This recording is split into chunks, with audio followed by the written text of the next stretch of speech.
Hello students, good morning to all of you. आज हम आपका अध्याय नंबर 7 शुरू करते हैं, घन एवं घनमूल।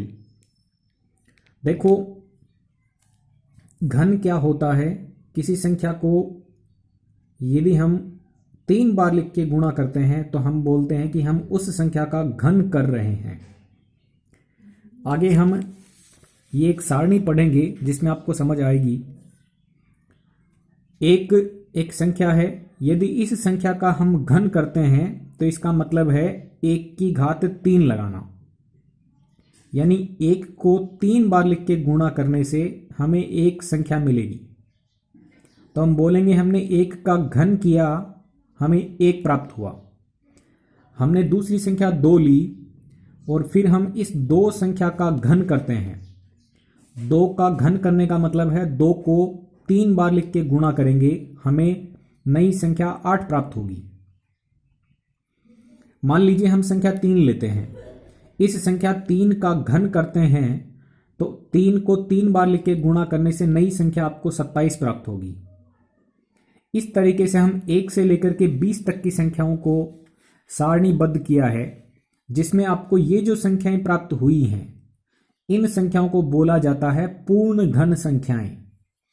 ये सभी संख्याएं कैसी हैं? ये सभी संख्याएं पूर्ण घन संख्याएं हैं।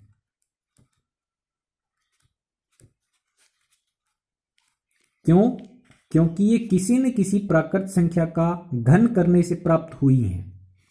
ये प्राकृत संख्याएं हैं, इन प्राकृत संख्याओं का घन करने से ये संख्याएं प्राप्त हुई हैं, इसलिए इन संख्याओं को बोला जाएगा पूर्ण घन संख्याएं। अब देखिएगा, जो आपका अध्याय नंबर 7 है और जो आपका संशोधित पाठ्यक्रम है, उसके अनुरूप एक स्पेशल भूमिका में संख्या दे रखी है जिसको बोला जाता है हार्डी रामानुजन संख्या। देखो ये संख्या क्या होती है। ये विशेष संख्या है 1729। ये संख्या ऐसी है जिसको 2 तरीकों से लिखा जा सकता है, और वो भी 2 संख्याओं के घनों के योग के रूप में। इस संख्या को 2 तरीकों से व्यक्त किया जा सकता है और 2 अलग अलग संख्याओं के घनों के योग के रूप में लिखा जा सकता है। देखिएगा कैसे।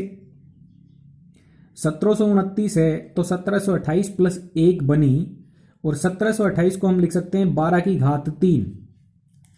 जब हम 12 की घात 3 करते हैं तो हमें 1728 प्राप्त होता है। तो 1729 कैसे बनी? 1728 में 1 जोड़ने से बनी। 1728 को हम 12 की घात 3 लिख सकते हैं और 1 को हम 1 की घात 3 लिख सकते हैं। इसका मतलब ये जो संख्या है वो 2 संख्याओं के घनों के योग के रूप में व्यक्त की गई है। तो एक तरीका तो ये है, और यदि हम इसको दूसरे तरीके से लिखना चाहें तो ऐसे भी लिख सकते हैं 1000 प्लस 729 बराबर मिलेगा 1729। अब जो 1000 है इसको हम 10 की घात 3 लिख सकते हैं, और जो 729 है उसको 9 की घात 3 लिख सकते हैं। यानी हमने 2 संख्याओं के घनों के योग के रूप में इस संख्या को व्यक्त कर दिया। तो इसी संख्या को 2 तरीकों से व्यक्त किया है, इसलिए यह संख्या हार्डी रामानुजन संख्या कहलाती है। यह सबसे छोटी ऐसी संख्या है, इससे छोटी कोई संख्या नहीं है जिसको आप 2 अलग अलग तरीकों से 2 संख्याओं के घनों के योग के रूप में व्यक्त कर सकें। यह सबसे छोटी संख्या है। उसके बाद और संख्याएं भी देखी गई हैं जिनको 2 अलग अलग प्रकार से 2 संख्याओं के घनों के योग के रूप में लिखा जा सकता है, जिनमें से एक संख्या 4104, जिसको 2 की घात 3 प्लस 16 की घात 3 करके प्राप्त किया जा सकता है, और 9 की घात 3 प्लस 15 की घात 3 करके भी प्राप्त किया जा सकता है। एक संख्या और है 13832। तो इसमें भी इसको 2 संख्याओं के घनों के योग के रूप में व्यक्त किया जा सकता है, 18 की घात 3 और 20 की घात 3।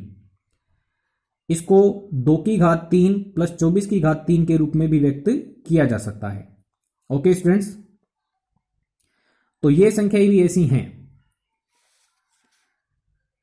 अब ये जो सारणी है आप इसे ठीक तरीके से याद करेंगे एक की घात 3 एक बनेगा, ऐसे 20 की घात 3 है वो 8000 बन जाएगा। ओके स्टूडेंट्स, तो ये ध्यान रखिएगा